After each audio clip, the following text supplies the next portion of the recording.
Magandang araw mga ka-aerial defense, may ibabahagi na naman ako sa inyo. Dahil ngayong araw na ito ay may pag-uusapan tayo tungkol sa ating depensa. 25 na lugar sa Pilipinas missile target ng posibleng pag-atake ng China. Pero bago tayo magpatuloy, huwag mo muna kalimutan mag-like, share and subscribe. Paki-follow at like na rin ang aming page na nasa description na ang link. Nagbabala si Senator Amy Marcos na 25 lugar sa bansa ang maaaring maging target ng posibleng pag-atake ng Chinese hypersonic missile, dahil sa pagdami ng Enhanced Defense Cooperation Agreement o EDCA sites at ang namumuong tensyon sa West Philippine Sea. Dahil sa tingin ng China, talagang kumampi na tayo sa kalaban nila. Magbigay tayo ng 17 base militar sa pakiwari nila, yung EDCA sites. Talaga mainit ang ulo nila. Natatakot talaga ako habang umiinit diyan sa West Philippine Sea. May nakita ako na plano ng China na gagamitin yung hypersonic missile. Hindi naman nila iniisip na lulusob dito sa Pilipinas yung katakot-takot na army nila, mga navy nila. Hindi ganoon. Ang plano, air. At ang plano yung hypersonic missile at nakatakda na yung 25 na target nila. Kitang-kita na. Ang sabi ng US, hindi daw nila kaya labanan yung hypersonic missile. Mas lalo akong ninervyos kasi akala ko kapag missile, meron yung ibang bansa yung tinatawag na Iron Dome, hindi makapasok yung missile. Kapag hypersonic daw, kayang-kaya pumasok. Ganyan lang kadali. Durog daw. Ano bang klase yun? Kasi sa pagbabasa natin, may mga Brahmin missile na sa Batanes, pati sa Subic. So yung dalawang yun ang uunahin kasama ng Ilocos kasi may mga live fire na balikatan. Katakot nga Ano ba yan? 25 hindi biro-biro yun. Sinabi ni Senator Amy Marcos na kabilang sa 25 lugar ay ang Ilocos Region, isang madalas na lugar ng war game sa pagitan ng Pilipinas at Amerika, gayon din ang Batanes at Subic sa Zambales, kung saan sinabi niya na ang mga bagong missiles ng bansa ay inilagay. Ang tinutukoy ni Marcos ay ang state-of-the-art na supersonic cruise missiles na nakuha ng Pilipinas mula sa Indo-Russian defense contractor na BrahMos Aerospace.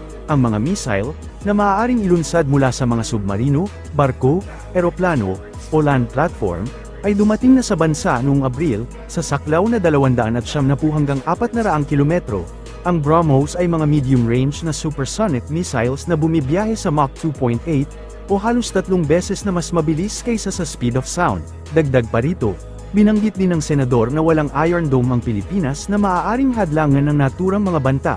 Sinabi ni Marcos na bukod sa tensyon sa West Philippine Sea, ang posibleng hakbang ng China ay dahil din sa pagpayag ng Pilipinas ng mas maraming EDCA sites sa bansa. Taliwas sa claim na ito, mayroon lamang 9 na natukoy na EDCA site sa bansa hanggang sa kasalukuyan.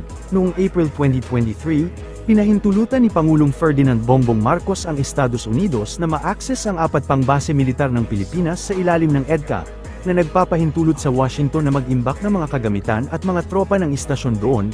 2 sa mga bagong inaprobahang EDCA sites ay matatagpuan sa Cagayan, na medyo malapit sa Taiwan. Ang mga bagong EDCA site na ito ay ikinagalit ng China, na nagbigay diin na ang kasunduan ay ginawa upang ang Amerika ay maaaring palibutan ng China.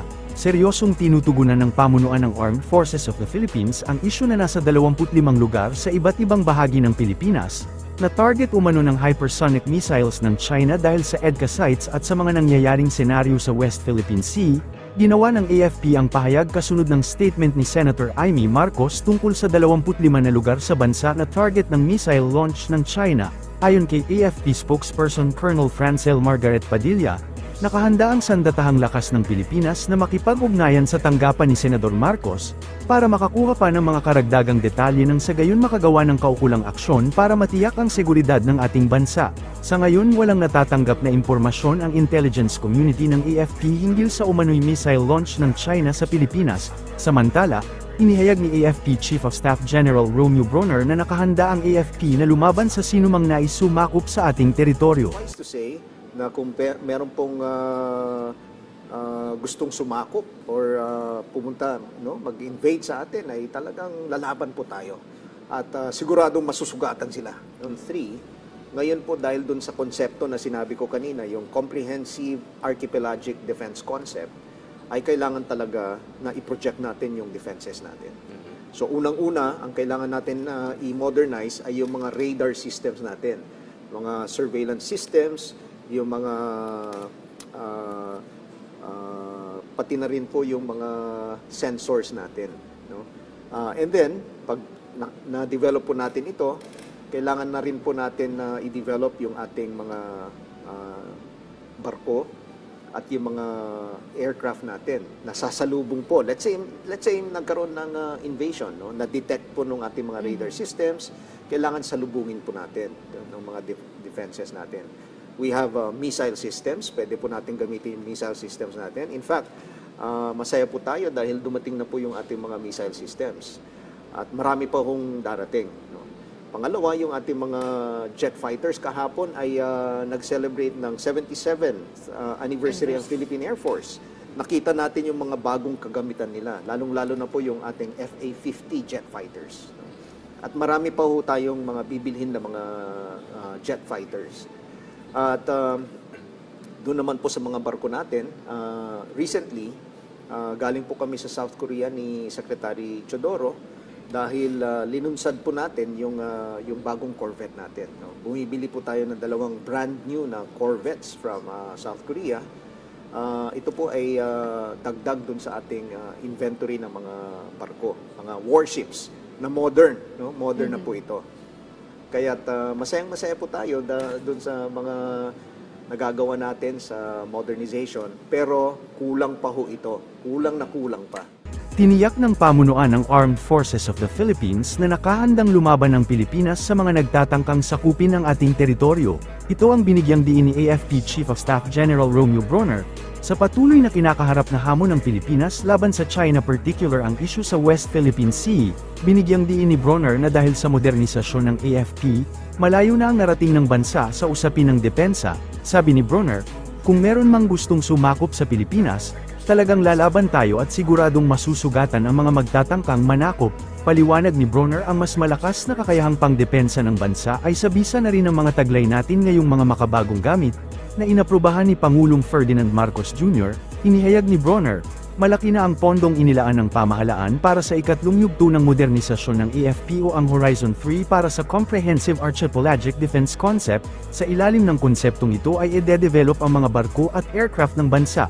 Nakalinya rin aniya ang mas marami pang barko at o corvettes o mas kilala bilang warships, gayon din ang jet fighters na bibilhin. Ipinagmalaki rin ni Bronner na sa ilalim ng modernisasyon ay mayroon na tayong radar defense system, surveillance system at ang kada dating lamang na missile system na kaya aniyang magpalubog ng barko.